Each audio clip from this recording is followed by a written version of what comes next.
So it was a weird, sometimes wild, sometimes wonderful World Cup qualifying cycle that ultimately ended with the U.S. men's national team qualifying for Qatar. But I think now is as good a time as ever to kind of take a look back on this World Cup qualifying cycle and kind of see how we got here from there. In order to do it, we're going to bring in a guest who is a fan favorite on the Yank Report, one of our all-time favorite guests. She is Meg Swanick. She is a reporter covering the U.S. men's national team game. U.S. men's national team. She was at all but one World Cup qualifier, so she's going to hopefully be able to give us some insights that you can only pick up from being at the game, in the stadium, in the town before the game, and in the press conferences whenever some of these dramatic moments took place. So Meg, thank you for coming on. How's Costa Rica? Costa Rica is hot, beautiful, a bit rainy in the afternoon, but enjoying my time here. Yeah, so for those who don't know, Meg was at the game in Costa Rica and she hasn't left. She's enjoying it so much. And I think you could tell with some of the weather coming in through the window that she's in a nicer place than Louisiana, where I am right now. Louisiana's a nice place, though. Kind of humid. Not right now. All right, so let's jump in. First game of World Cup qualifying. I remember this as the players coming out with all kinds of bravado, talks of a 9-point window. That's all we heard. There was a ton of confidence. One of the big things coming into this window was this big discussion was finally kind of coming to fruition where is experience going to matter in World Cup qualifying away? How much of the players having experience in big European games is going to impact a CONCACAF away game? And then ultimately they get to El Salvador. And I've heard from some of the people who were there, some of the other reporters, that this atmosphere in El Salvador was probably the most intense atmosphere of all the away games and all of World Cup qualifying. What do you remember about coming into this game and the ultimate aftermath? Yeah, I think that's absolutely the case. I was thinking about this myself, which atmosphere being. So I missed one game, but it was a home game. I was at all of the away games. And I think by far the game at El Salvador had the most energy to it. The crowd was incredible. Credit to them.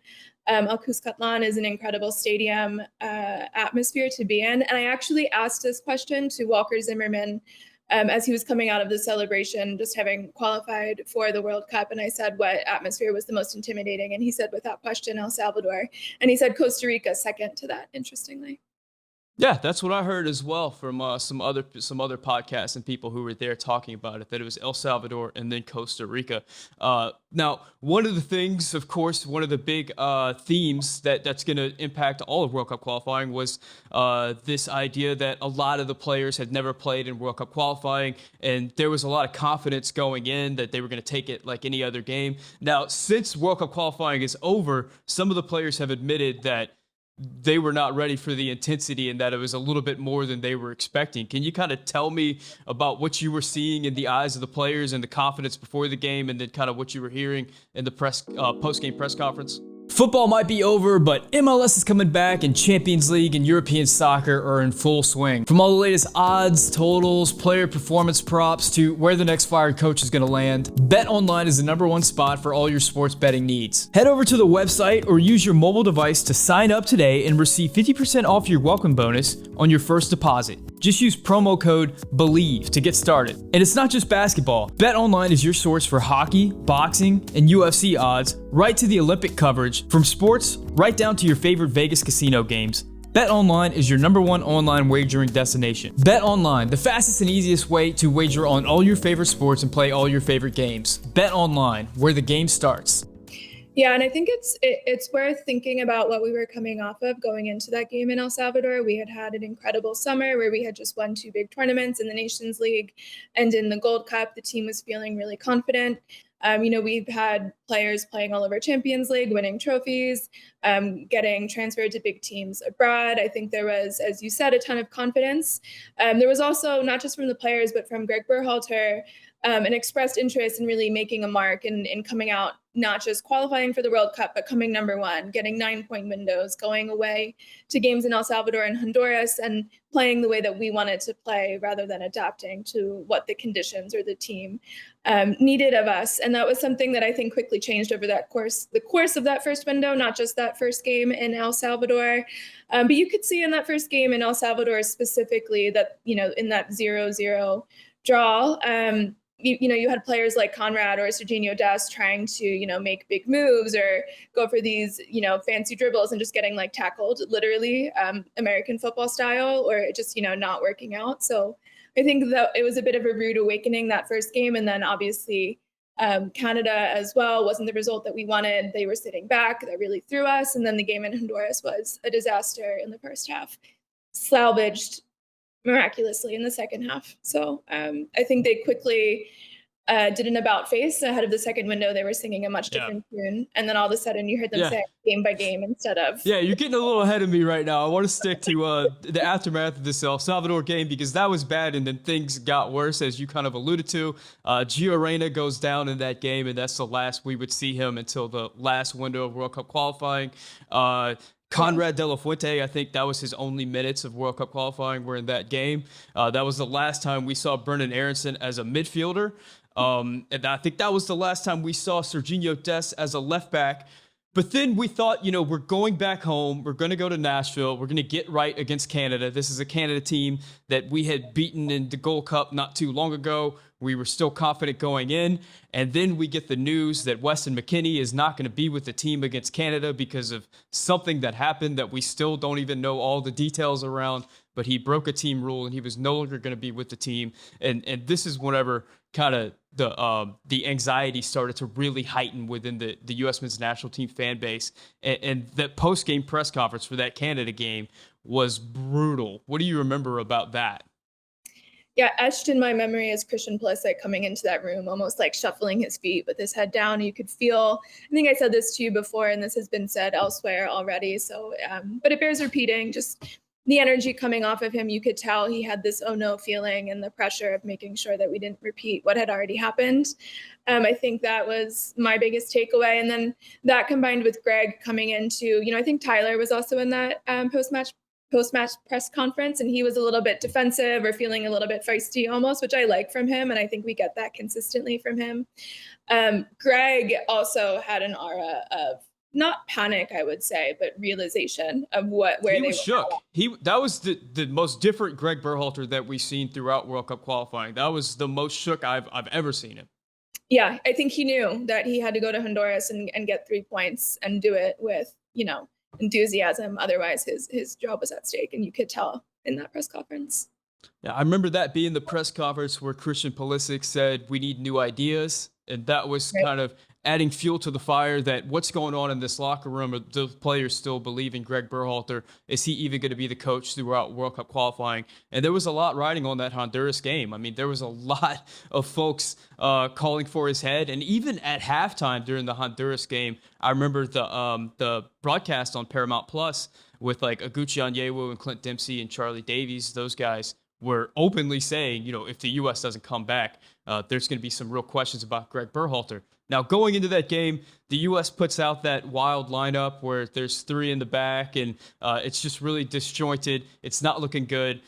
Gregg makes a bunch of changes at halftime. He pulls off John Brooks, and that would be the last time we saw John Brooks throughout World Cup qualifying. But it wasn't just John Brooks. Yeah, I'm sorry. John Brooks. That was Tim Ream's last window with the team, I believe, as well.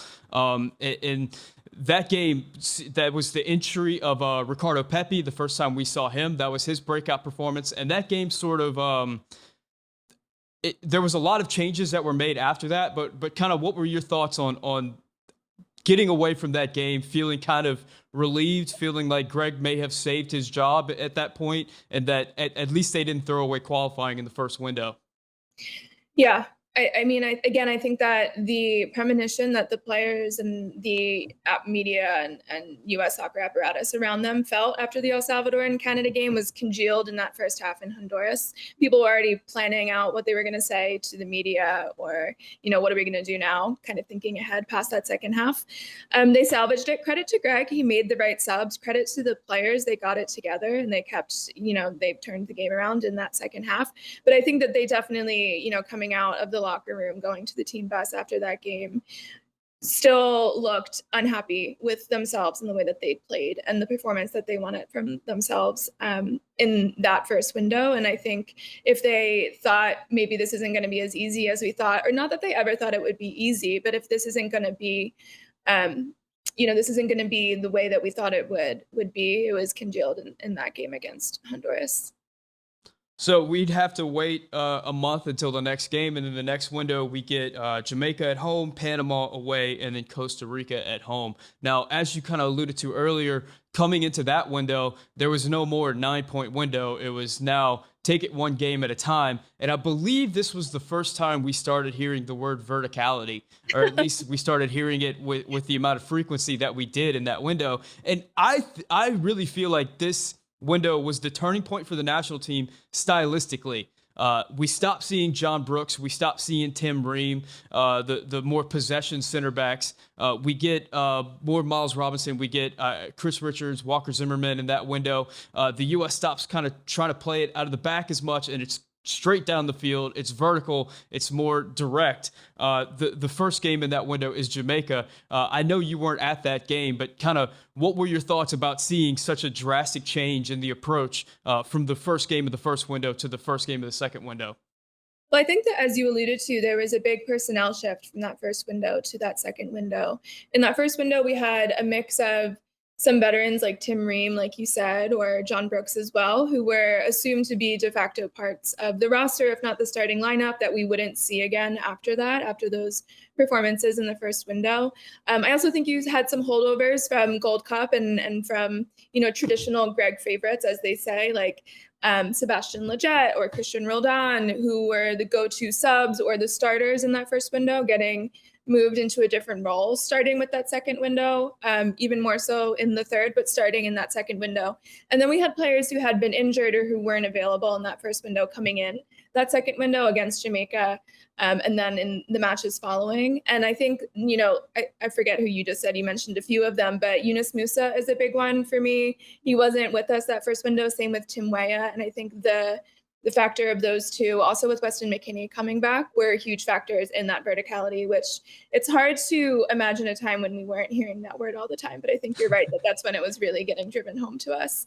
The other thing I would say about that Jamaica game is Ricardo Pepi. And this is when, in retrospect, I wonder if we put too much pressure on him, but this is when, he was the story of the United States men's national team. Everybody was so excited by his performance with FC Dallas, and then coming into that game in Honduras, playing a role, I think, in maybe all, either in the buildup or in the actual assisting goal, all of the goals that we scored against Honduras, if I remember correctly. And then obviously had a big game in Jamaica and in home state of Texas. And we all just fell in love with not just the play of Ricardo Pepi, but also the story of Ricardo Pepi. I mean, if you go back and you look at the headlines and the things people were saying, it's almost over the top.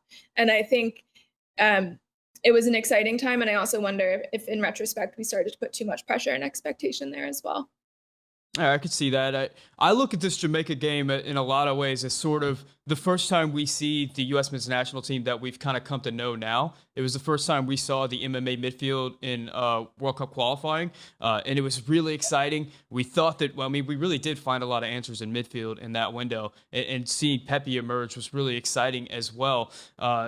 Now, one of the themes of World Cup qualifying is going to be a lot of excitement followed by massive disappointment, and that's what we found going away to Panama. So you were at this game in Panama. It was a game in which Gregg had a major rotation following the Jamaica game. We had George Bello was on the field in that game. Mark McKenzie was on the field. Sebastian Lletget started.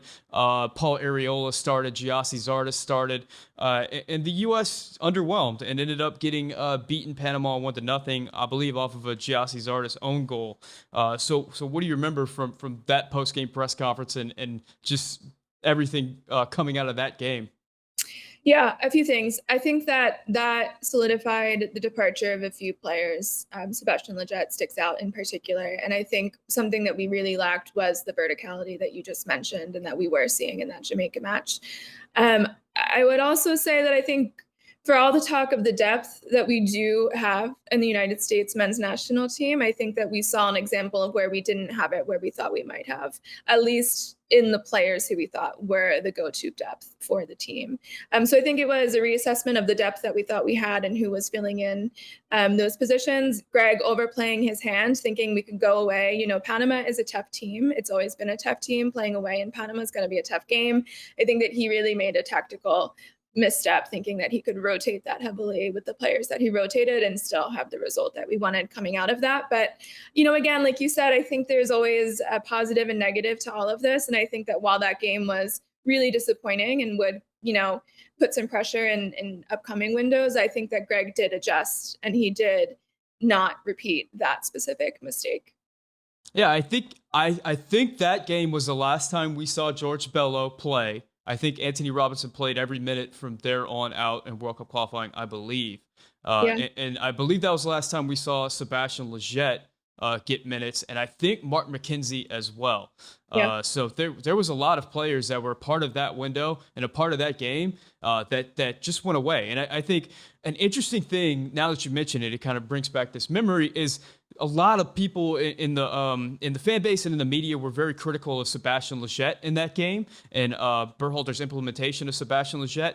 And Berhalter, I believe in a podcast with Bobby Warsaw, kind of alluded to the fact that he didn't get what he wanted out of some players, but he never actually named names. He was never actually direct with his criticism. And I think that's sort of a theme with Berhalter throughout his tenure, is he's never really been overtly critical of any of the players. Is that something you've come to find with Gregg throughout qualifying?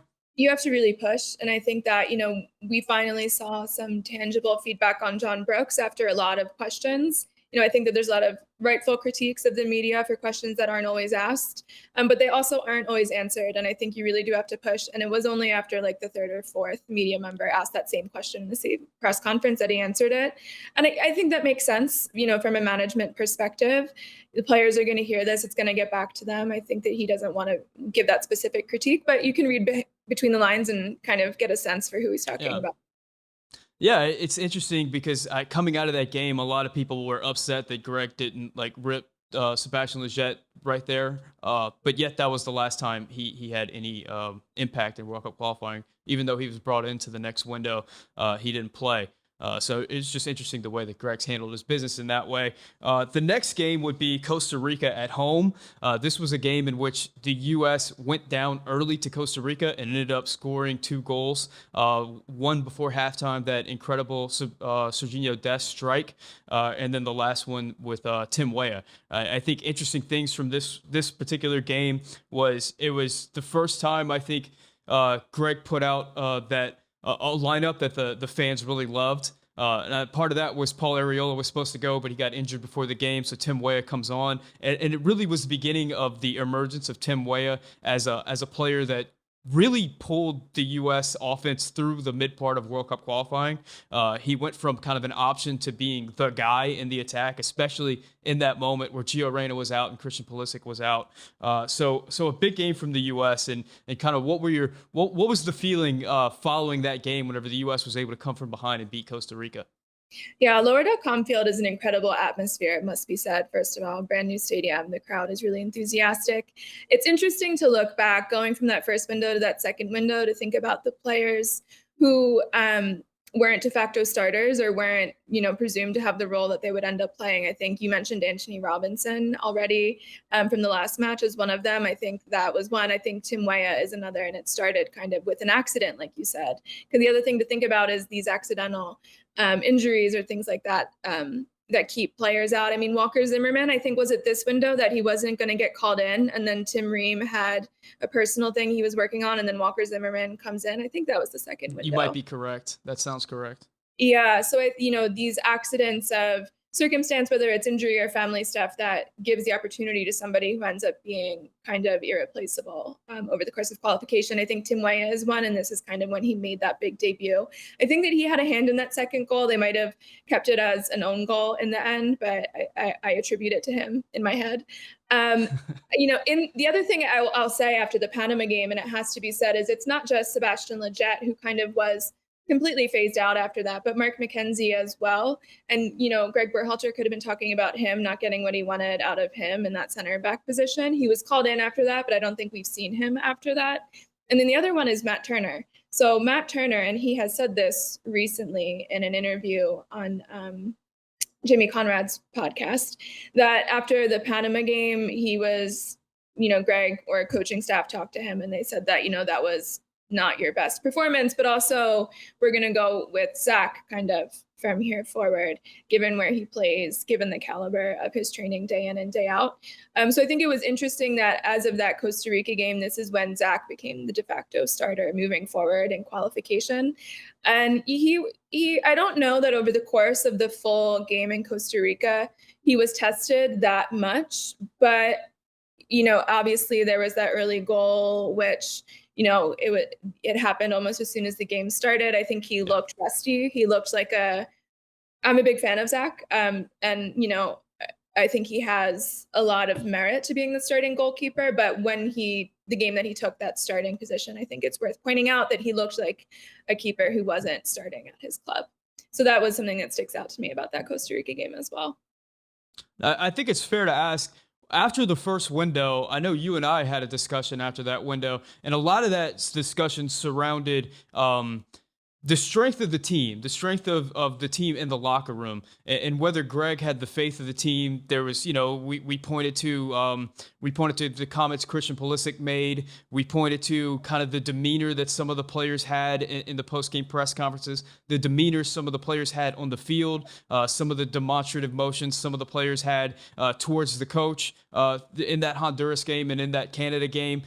After the second window, what was kind of your sense of the strength of the group and the unity in the locker room following that second window?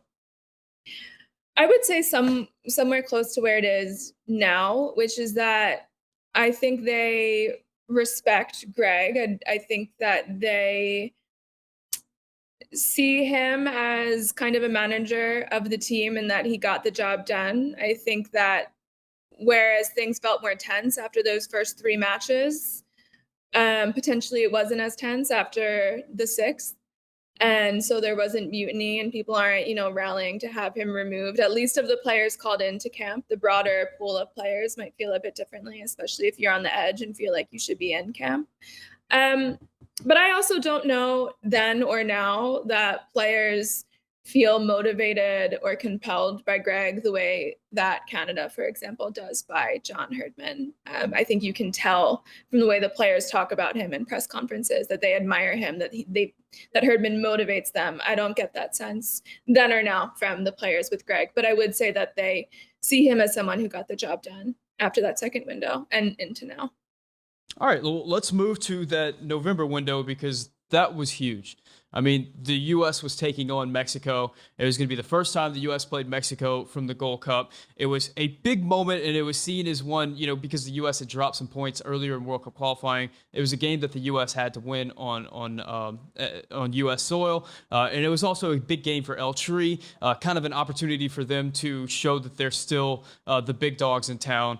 And it was a big result. The U.S. ended up getting that 2-0 victory. Kind of tell me about what you remember from that game, kind of going into that game, the tenseness of it, and then ultimately the excitement, the Christian Pulisic with the man in the mirror celebration, and just all that came from that game. Yeah, legendary evening, all things considered. Just a funny anecdote. So in the press box, just how, it was an enormous press box and just where they had us sitting, I was sitting surrounded by Mexican press members. And so it was funny to be sitting there throughout the match with them. And I have just these funny memories of I think Yunus Musa dove a few times and they would be like, Telefono La Liga, senor, kind of thing. And, just comments they were making about Pepe anytime that he touched the ball was funny. And then right before Christian Pulisic went in, they were like, "Donde está Captain America?" And then he went in and scored, and we were just joking with each other. So it was fun to be in the press box with the Mexican media. They've got a good presence there. But in terms of the game, I think that was probably throughout World Cup qualifying the most convincing we've ever looked, the most dominant we've ever looked in playing the way that we've said we wanted to play and executing that. I think that individual game performances, some players had their best games. I think, again, Tim Weah was looking incredible. Christian was coming off of an injury, and so we were unsure how exactly he was going to be used. He ended up coming in that quote-unquote super sub position and making an impact immediately. Just an incredible game, and I think that that's the strongest that we looked. And I think we can get a few things out of that. I mean, it's incredible how this team can rally around a big opponent, how the pressure of playing Mexico kind of gets them to their top performance, at least at home. And I'd like to see that more consistently with other opponents, because I don't know that we always have. But I would say that that's the most compelling we've ever looked, especially in that second half.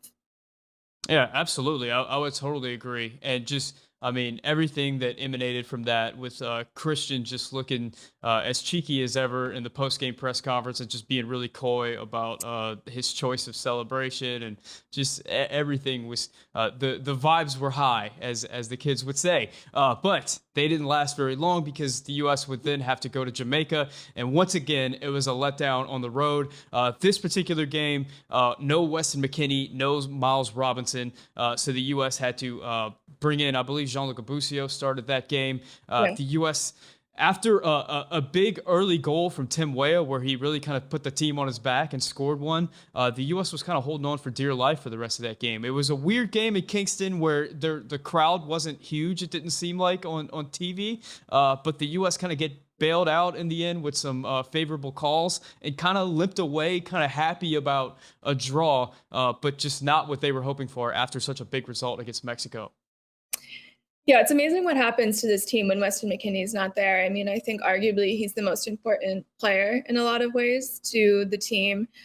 One thing I'll say, and I don't want to be, overly harsh in driving this home, but beyond being inconsistent, I think that sometimes this team gets rattled easily. And when they go down, especially on the road or when there's an equalization on the road, they don't always rally the way that I think that they can. And I think that they need big players like Weston McKennie to kind of step up and provide that energy or that spirit going forward. And it doesn't always happen. And we didn't see it in Jamaica. I mean, I think we have a handful of players that can provide that, but we weren't seeing it in Jamaica. And it is a pattern over time. Do you contribute that to like a lack of experience, lack of older players on the squad that can rally the troops and get them going?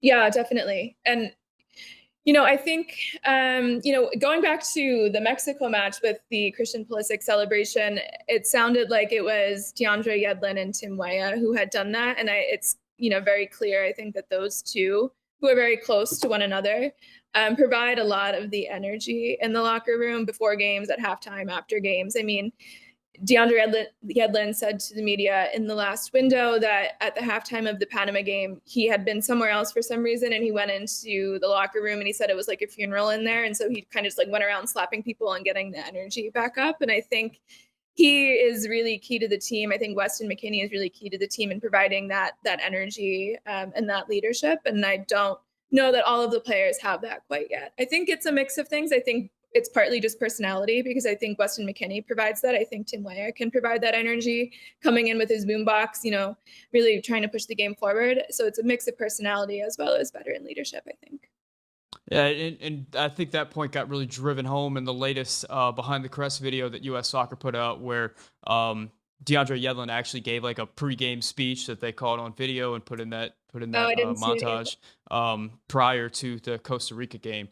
So you can see that he is that guy that's going to get up there and give that speech to the team.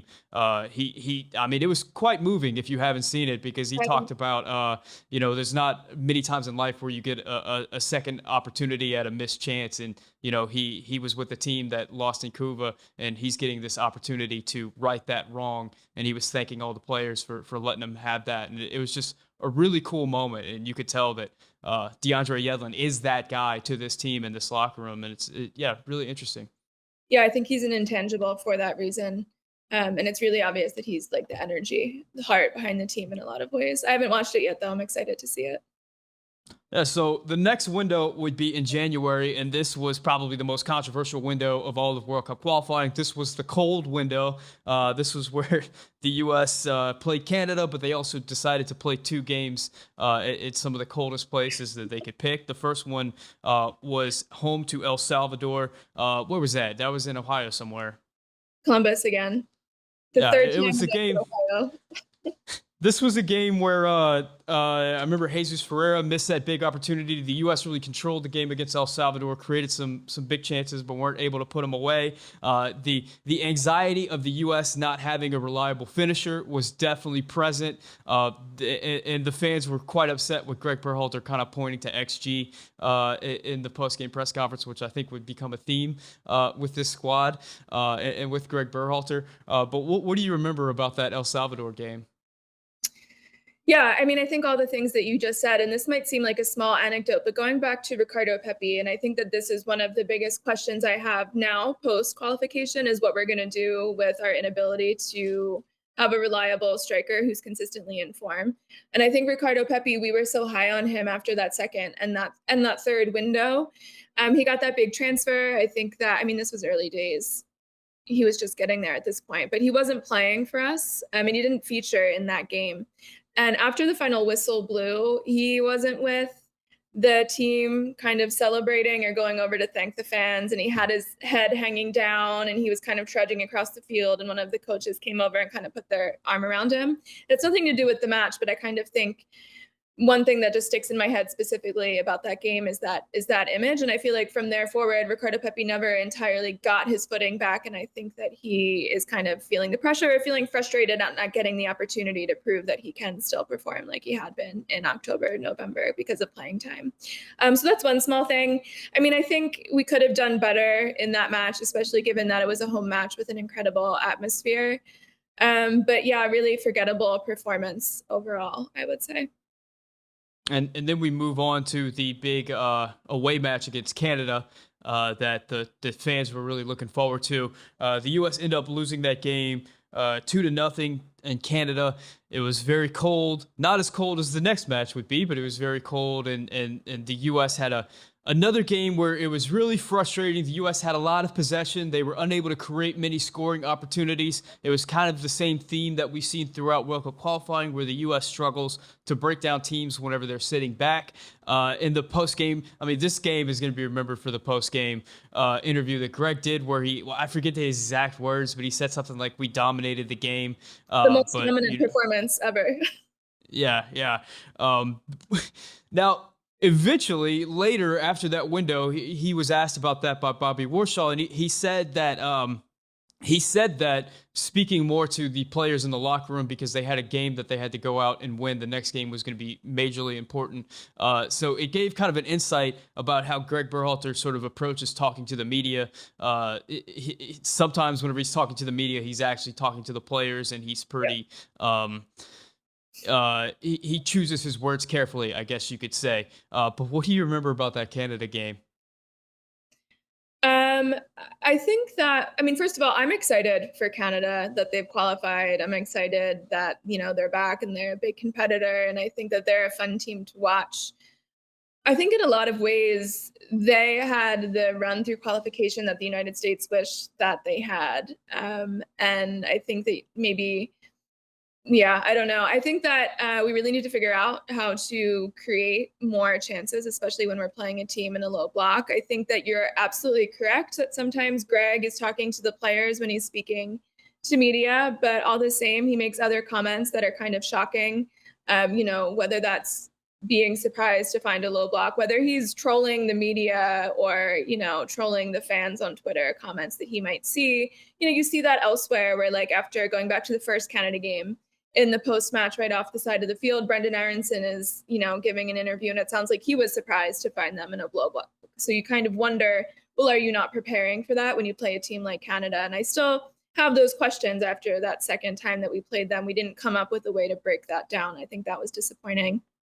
I also think that, their goals were preventable to a certain extent. And I think that we, as we start to play higher caliber teams, we're going to get punished by even wider margins of a scoreline if we don't, clean up some of our mistakes in the back, whether that's from the goalkeeper or from the center backs, and capitalizing on the few opportunities that we have. So I think in both directions, there's things to work out from that match, and we really need to figure out what to do with a low block because it's, leaving CONCACAF. We're going to see it. Iran's probably going to play in a low block. Maybe we're going to see it again. We haven't figured out how to create in that type of game.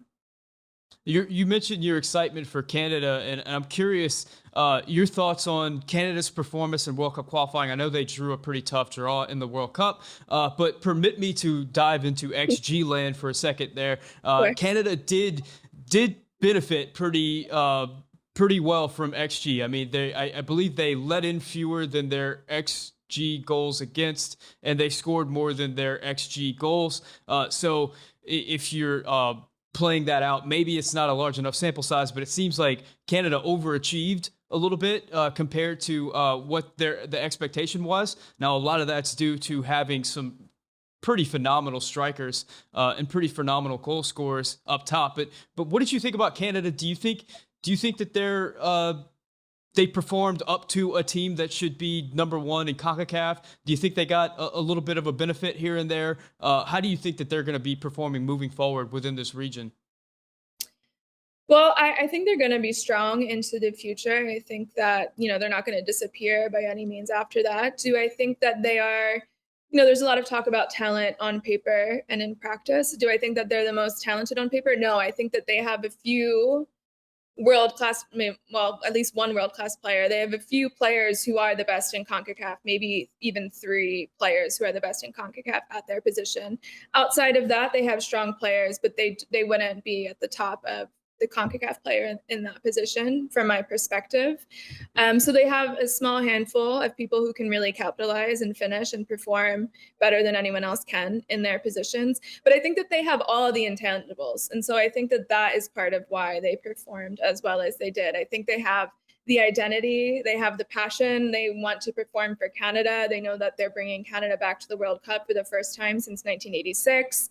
They've got a coach who, sitting in press conferences with John Herdman, I feel like I could beat everyone else in CONCACAF. I can't imagine how Alphonso Davies or Jonathan David feel listening to him, kind of thing. So I think that they've got all of the intangibles coming together. They've got the passion, the motivation, the identity, the coaching, the management, the ability to adapt. They're not too proud to sit in a low block or to adjust to different types of teams that they might play. So I would say they've got a small handful of really talented players, the best in their position in the region, and then they've got all the intangibles going in their favor. So let's move on from the Canada game to the game that just will not go away. The game that was probably the most talked about game of World Cup qualifying. It continues to be relevant in the discourse for U.S. soccer. It was the game against, let's see, where are we? It was the game against Honduras. It was the game in Minnesota. It was the game that was played, one of the coldest soccer games ever played in North America. The U.S. ended up winning 3-0 in that game. It was a big performance for the U.S. Two Honduran players were pulled from that game. They said they had hypothermia. That's been discussed a lot. The Matt Turner frostbite gate has emanated from that game and is still relevant within the U.S. Men's National Team discourse. What do you remember from this game? It really was that cold, to be honest. I've never been that cold in my entire life. And, I can't imagine how the players feel. Generally speaking, Minneapolis St. Paul is incredible. That was my first time there. So part of me is grateful for the opportunity to explore a really cool city. Maybe next time we play that match in a different time of the year. I think it's ridiculous that we went there. I don't think we needed to play the game there. I don't think we needed to have players that cold in order to beat Honduras. And it did put players in danger. It put players in danger from Honduras and from the United States men's national team. Reggie Cannon, do you remember the picture of his ear? It was like swollen after the game. That shouldn't happen.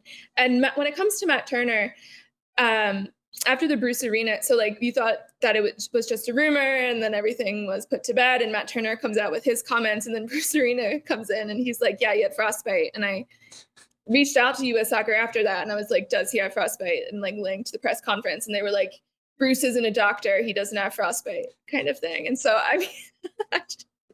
I'm just gonna go with this whole thing is ridiculous. They shouldn't have played the game there. I do think that's the fault of US Soccer. Did Matt Turner have frostbite? Who knows? Honestly, Bruce Arena says yes. It sounds like he had something caused from the cold. And I think that that's the fault of U.S. soccer. Yeah, absolutely. And I remember listening to the Orange Slices podcast with Mark McKenzie and Heath Pierce after this game, and Heath was kind of pressing Mark about playing in the cold and how is it received in the locker room. And Mark, he didn't come out and say it, but he kind of alluded to the fact that the players were not very happy about being put in that situation. Yeah. And there was a lot of frustration there. And then later on, I forget where I heard it, but Gregg alluded to this window and called it like the cold window, and about how they had to overcome that adversity. And it was just another moment where so many people were like, you created that adversity. This was a choice you made. You didn't need to do that. There are warm parts of the United States you could have chosen. Anyway, let's move on, because I think enough has been said about that particular window. Now, the last window, the March window, this was the business window for the U.S. men's national team. They go and play Mexico away at really interesting time. I mean, it was only a couple weeks after the Querétaro incident over in Mexico. That's not too far away from Mexico City and Estadio Azteca. There was a lot of frustration within the Mexican fan base. There were reports that fans were going to come to the game and do the chant just so that that Mexican Federation would get fined. We start the game and the stadium is not as full as we're used to. We don't get the atmosphere in Estadio Azteca that we're used to. It just kind of ends up being a game that, while it's going to be the last U.S. versus Mexico game in Estadio Azteca in World Cup qualifying for a while, it didn't feel like it had the intensity that we're used to in that match. But the U.S. ended up getting the job done. They get the 0-0 draw. Greg Berhalter ended up putting out the strongest lineup, and that was a big question coming in. What were your thoughts about the storylines and kind of everything going into Mexico City? It's funny. Things kind of came full circle a little bit. I think that they were all business in the last window. I think that they were still maintaining the focus of, we're taking this game by game. We have a job to get done. We need to get back to the World Cup. But I also think that they wanted to leave a mark. And I think that they were confident in the talent that they have on the team. And they were confident in being able to do something other teams hadn't done before. And I think as a team, even beyond Gregg, I think they wanted that and want that still, whether or not they accomplished that necessarily in the last window. I think you see that in the fact that they wanted to go to Azteca, play the best lineup, and win. They wanted to be the first team to win in a World Cup qualifier in Azteca. They said as much. They wanted as much. They played that way. And the same in Costa Rica. After that, they wanted to go to Costa Rica and not just qualify by not giving up 6 goals. They wanted to go to Costa Rica, and they did want to win. Whether or not they ended up getting that result is a different story. But I think in the last window, something that sticks with me is that this is a team that does believe in themselves and wants to keep pushing the ball forward. And yeah, they didn't get those results at Azteca or in San Jose, but I think it matters that they want that they want to not just qualify, but they do want to do it in style, for all the critiques that they don't.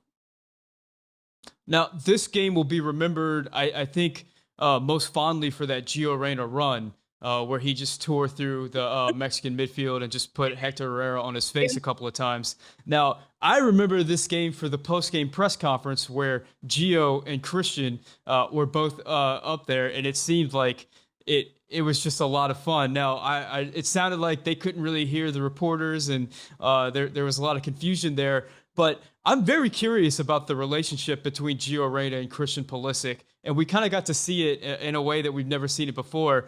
Whereas Christian, he came onto the scene and just had so much pressure, and it feels like Christian really feels all of this in a really apparent way, in a really visible way. Whereas Gio is kind of this young superstar that seems sort of unfazed by everything going on around him, and it was really interesting to see the dynamic of these two players that have been compared so much, and just so much has been written and said about the two, and we get to see them side by side and kind of how they interact. What did you feel from that press conference? Yeah, another happy accident, actually. So it was a virtual press conference, and so we were still in the press box, which is an outdoors press box. So, commotion is still going on at Azteca, and we're sitting there with our headphones, not really quite able to hear them, and them not really quite able to hear us. And the people working at Azteca wanted to get rid of us. They wanted us out of the stadium. So it was just a time constraint that had them going together. And those were the two players everybody had asked to talk to. So that's what had them together. And it is really cool, actually, in retrospect, to see the way they feed off of each other, and specifically those two, but players in general, it's cool to see them do those press conferences in pairs. I mean, yeah, it was a hilarious press conference in some ways. I like the way they react to each other and interact with each other. And I think that you really hit the nail on the head. I think Christian, for a number of reasons, because of the hype around him, because of the success that he's had, he has so much pressure put on him by the United States fan base and federation and everything to do with US soccer. And he definitely feels that. I think he wants to deliver for that. And you see that pressure. He takes it very seriously. He also handles it well. I don't think he buckles beneath the pressure, but I do think he feels that pressure. Gio, I mean, even coming out of the locker room before the Costa Rica game, he's like down there with his headphones and he's like laughing with people. And, you know, he's got an aura around him where he's tenacious and he's really, you know, confident. But it seems like he's having just fun as well. And I think that comes out in the press conferences. I think that they've got different personalities and different energies on and off the field that work really well together. So it's exciting to see the way they can feed off of each other. And I think they've got clearly a lot. I think they all have a good relationship with one another, but I think the way that they talk about each other in that press conference, even though Pulisic wouldn't hype up Gio when he asked him to, you can tell that they have a lot of respect, and when they're asked about one another, they have a lot of really positive things to say. Let's move on to the game in Panama, or the game against Panama in Orlando, where the U.S. Virtually clinched qualifying. Still a very tense moment heading into that game because so much was riding on that. The U.S. come out and just my read on things was that everything had been so hard throughout World Cup qualifying. There were so many half chances and chances that just, you know, we weren't getting it. In that game, everything just flowed right for the U.S. From getting that penalty early on, for getting those penalties early on, to like the Paul Areola header. I mean, everything just went the U.S.'s way, and it was like a huge celebration. And I felt that emanating through the stadium from both the players on the field and the fans in the stands. What do you remember about this game and that post-match press conference? Yeah, I think it was a huge release of energy, really. I mean, it's like you said, sometimes when we're on, we're really on, and all of the players are working well together. I think certain pieces by that, I mean, thinking about the trajectory of players who weren't in the picture, slowly brought into the picture, like Luca de la Torre, I think was a huge part of that lineup in that last game. I think he played really well. I think he worked really well with Pulisic in certain ways. So I think individual performances and then overall team cohesive performances, it was just one of the best we've seen over the course of qualification. And then, like you said, you could feel the energy in the players and in the stands. It was just a celebration. We could feel, if not, 100% certified, we could feel ourselves qualified that night. And I think that that was felt by the players and in the stands. And I think it was nice to have that in a home atmosphere, to be able to have the hat trick from Christian Pulisic, to have Paul Areola score, which I'm excited by. It's nice to see him score like that. Apparently he was injured when it happened as well. Jesus Ferreira as well with the goal. He's been someone who emerged over the course of qualifying, who I think will continue to be a key part of this team. So nice to see him score in that last match as well. So yeah, I mean, it was just a really solid performance.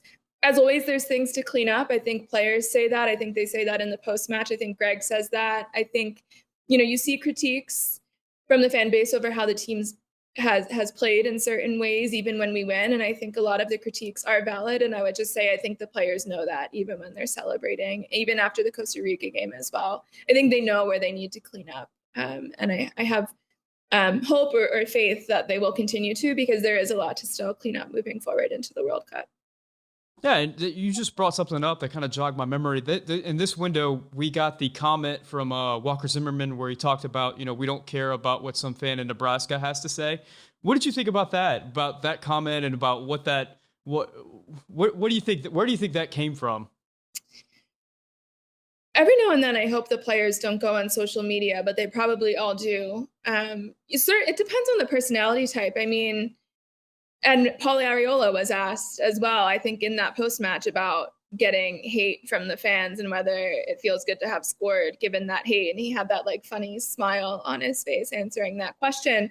I mean, it's so hard to be an athlete, I think, in the modern era of social media. I think some players feed off of that. I forget what player it is in the NBA that he is it Kevin Garnett that he checks Twitter at halftime because it gets him fired up, and then he goes out and has an amazing second half. Like I kind of hope we have players out there like that on our team, but I don't know who exactly that would be.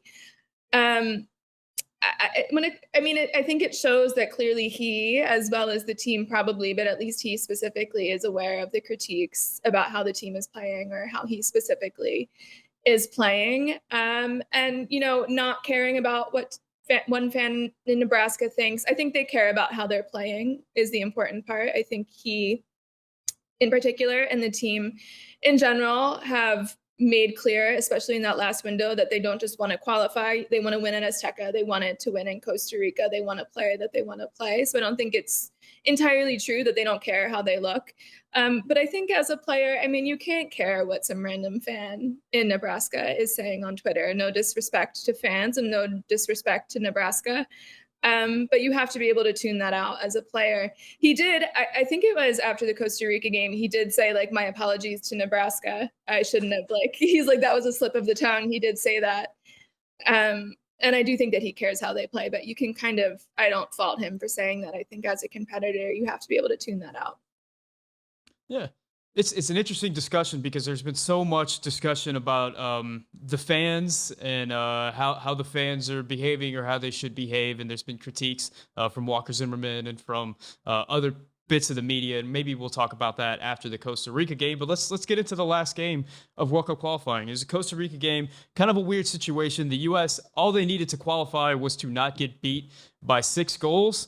They go into Costa Rica. Costa Rica themselves is in a weird situation where they're looking to qualify for the playoff, basically. They have a lot of players on yellow cards that they opt not to start. They bring in a bunch of young players. The U.S. puts out a lineup that while they had logged a lot of minutes and had looked good throughout the first 2 games, they definitely showed the fatigue in Costa Rica. And the U.S. kind of gets humbled with a 2-0 defeat, but still has the party, still qualifies, still kind of happy and sad at the same time. What do you remember from this game? I think it felt, weird is the word, because I think that from the U.S., as well as, not the players, they weren't celebrating before the game, but generally the atmosphere in San Jose, I walked from where I was staying to the game just wanting to get the atmosphere. The entire city was covered in Costa Rican jerseys and were celebrating. The stadium was celebrating. And it's funny because, they didn't put out their starting lineup, and they were, they're headed to the playoff spot. And I think they knew that at that point, and that's kind of what they expected. And they were just celebrating last match of the cycle for them. We want to beat the U.S. because of pride, because they've never beaten us here before. But they were just celebrating an incredible comeback story for Costa Rica. We were writing them off in the first few windows, given their early performance. I think in the last 6 matches they played, they tied once and won the other 4 matches in the octagonal. So I think it was a celebration for them. They weren't playing necessarily to be in the top 3 spots. I don't think they were planning for scoring 6 goals. If it happened, great, but they had a good result. And I think that for the U.S., like I've said, and like the players were saying before going into that match, they were very focused. They were still taking it game by game. They weren't taking it for granted that they would qualify. They were very serious. You could sense that. We had a number of press conferences before that were published, and then also just for the media before that final game. And they all echoed the sentiment that they were very focused. They didn't take it for granted that they were qualified. But also, and I think interestingly, they were all saying that they wanted to not just qualify, they wanted to win. They wanted to be the first team to go to Costa Rica and win. So that was the mentality. I do think they were tired. I think, things that went wrong, little mistakes that we'll get punished for at the World Cup showed up. I think it's disappointing to end on that note in a certain sense, but it's okay. I think we and they know that there's things to work out before the World Cup, and they did show up in that last game. Now, I want to move on to some kind of overall observations. Let's start with the main man, Captain America. Let's start with Christian Pulisic. He's the player that had that iconic photo in Cuba after missing out on the last World Cup. I don't think that there's any player that was more affected by missing out on the World Cup than Christian Pulisic, because that would have been his World Cup coming out party. That would have been his introduction to the country, to the United States. That would have been his introduction to the world. He missed out on that. After that, I mean, he put out that letter in the Players Tribune where he talked about how he wanted to fix that, and you could tell that it's something that he's carried with him this entire 4 years building up to this moment. Throughout World Cup qualifying, there's been a lot made about Christian Pulisic, about him not being the star for this team that everybody expected him to be. It felt like a really cathartic moment for him getting that hat trick against Panama and really getting, he got the standing ovation and got to walk off the field. And it felt like a really a moment of change for Christian Pulisic. And then after this game, he finally finishes the job. He qualifies the U.S. for the World Cup. What were your thoughts on kind of Christian Pulisic after that game and sort of this entire Christian Pulisic throughout World Cup qualifying? I think with him, one of the biggest things is he needs to stay healthy. I think that he wasn't always present in World Cup qualification because of injuries or just coming back from injuries. But I think that when he's been here, he's made the impact. I still think he has what it takes to lead the team and be the guy for the team if he can stay healthy. I think that, like you said, probably he feels this on a more emotive level than anyone else on the team because he was there, because it meant so much to him to not make it in the last World Cup. After the game ended, we were in the mix zone, the media, and a number of players were brought out to talk to us. Walker came out first, and you could see like Michael Cameraman would go in to try and like bring them out of the celebration. And like, it's probably a matter of who he can convince to leave the celebration and come talk to us or talk to us at all. So Walker comes first. Christian was the last to come out and talk to us. And I'd like to believe it was because he was in there celebrating. And yeah, they showed in the video in the behind the crest that Christian definitely chugged a beer and then threw it down on the ground. So kudos to Captain America. Yeah, I haven't watched this behind the crest. I'll have to do this after we're done. But he was the last to come out and took a little bit longer than pretty much everyone else was like on the bus. And I'd like to believe that's because he was celebrating longer. And I think that's probably why. I think this meant the most to him. Moving beyond what it means to him personally and him celebrating, I think that he had a number of really impressive performances over the course of qualification. And if he ever wasn't looking his best, I don't think it's necessarily on him. I think it's us working out a system or putting him in a position to do what he does best, and or him coming back from injury. So yeah, there's been critiques or like, is he Captain America after all? I think we need to retire Captain America from our vocabulary personally. We love to do this. We do this with everybody who comes around. It's like, who's the new savior? But I'd be interested to know. I wonder if anyone's ever asked him how he feels about the Captain America thing. But yeah, I wouldn't write him off as being that leader of the team. I think he's got what it takes. I think that he's still focused. And I think if anyone still has that hunger to perform at the World Cup and stay focused over the next, 7 months, I think it's him. So there's a lot of narratives that have taken place throughout World Cup qualifying. I want to know, in your opinion, starting with that, the first game in El Salvador all the way to the last game in Costa Rica, did you see growth in this team? Did you see a team that came together? Are you more confident going towards the World Cup now than you were in El Salvador? I am, reservedly. I would say, has there been growth? Absolutely. There's been an incredible amount of growth in a few different directions. There's been growth in Gregg. There's been growth in the team as a cohesive unit, figuring out how one another plays, learning to read each other's movements, reading to learn the cues, and working in the system that Gregg does have. I think we've seen that grow. We've seen it really work in places and not in others still. I think that this team really cares about each other. I think that they're all young. I think that a lot of them grew up together in the U.S. soccer system. I think that you can see how close they are. They call each other a band of brothers. I believe that. And I think that while they've had other games and they've had other big games, this was like the battle test for this band of brothers. And I think that they are stronger for having gone through this together. And I say reservedly because I think that there are big questions that we did have in September that we have now and that persisted over the course of qualification. And I hope that we can work on them before the World Cup, because those questions will be asked of us in November, and we haven't come up quite with the solution just yet. All right, so Meg, I think we went through every game. We went through it all. What are your kind of final overall thoughts on the window before we head out?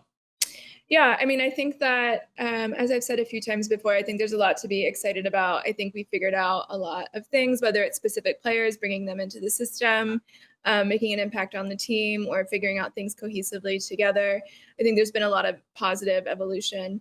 I also think that there's a lot to be figured out over the course of the next 7 months. I think keeping an eye on how all these players are doing at their clubs, whether that's domestically in MLS or abroad, is going to impact a lot of who's on that roster. And I'm excited to see who we're going to be playing outside of those 2 Nation League games in June. It sounds like we'll be away in El Salvador and then home against Granada in June. And then looks like we're going to play Uruguay maybe twice in June. And then I've heard murmurs about Argentina in September and one other. So yeah, I think there's a lot to be excited about, a lot to figure out. I think we can be excited about qualifying while knowing there's still some things that we need to work out as a team.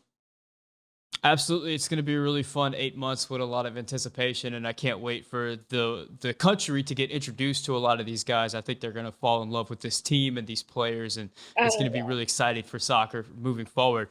Meg, tell me or tell us where people can follow you and see your work. Yeah, the easiest place to find me is on Twitter. I'm at Meg_Swanick. You'll see me in some other places. I have a YouTube channel in beta mode, which I reserve the right to revive at some point, but haven't yet. So look for me on Twitter, and that'll be the best place. Guys, thank you so much for watching. For Meg Swanick, my name is Sam, and this is the Yank Report brought to you by Bet Online.